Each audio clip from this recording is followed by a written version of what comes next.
In this video, you'll learn how to transfer protein from polyacrylamide gels to membranes using the Invitrogen Power Blotter and Select Transfer Stacks. Invitrogen Power Blotter Select Transfer Stacks utilize a special application of the unique gel matrix technology developed for the Invitrogen Blot 2 transfer stacks. Each stack contains the appropriate cathode and anode buffers in gel matrices, so there is no need to prepare transfer buffer. They also incorporate either PVDF or nitrocellulose membranes.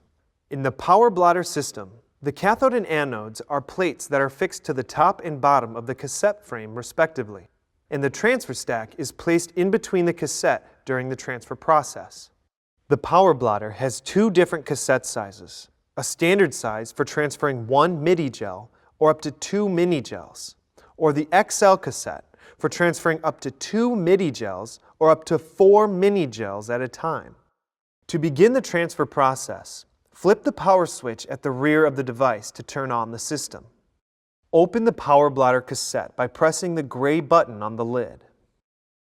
Unseal the Select Transfer Stack and separate the top cathode stack.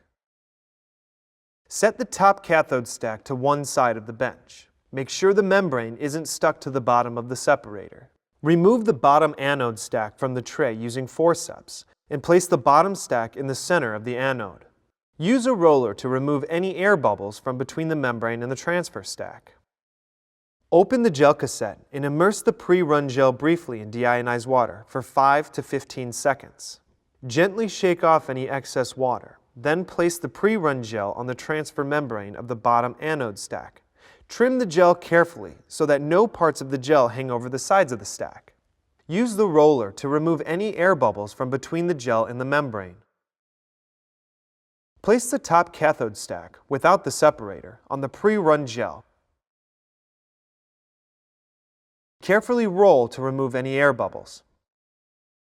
Lock the top of the cassette, the cathode, into place and slide the assembled cassette into the Power Blotter station. The Power Blotter system has pre-programmed transfer methods that are based on the number of gels being transferred and the molecular weight range of your proteins of interest. Custom methods can also be created. After selecting or creating a method, simply press Start to begin the transfer. The system signals the end of the transfer with repeated beeping sounds and a message on the display. Upon transfer completion, pull the cassette out of the base and open it. Carefully remove and discard the top stack and gel. Use forceps to remove the transfer membrane from the bottom stack. Membranes can rapidly dry out, so keep the membrane hydrated between each step in the procedure. Discard the bottom stack. When performing several consecutive transfers, drain the cassette by tilting it at the corner. Wipe down the anode surface with a damp cloth or paper tissue to remove any excess liquid. The Power Blotter system is ready for another run with no cooling period required, unless the system has been running continuously for 2 hours. After extended use, cool the cassette for 30 minutes. Get more information about the Invitrogen Power Blotter at thermofisher.com/powerblotter.